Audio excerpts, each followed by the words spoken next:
শ্রাবণ ধারায় এত চেনা কি খুঁজে পাও যা আমার মাঝে নেই, এক বিন্দু পরিমাণ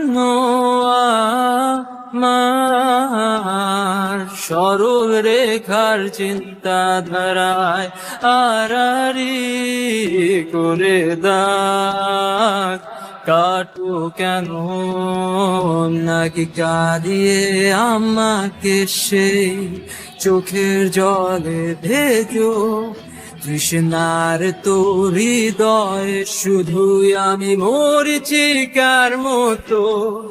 তবে তাই যদি হয় করি না কো ভয়, জানি আধার রাত ঘনিয়ে হবে সূর্যোদয়।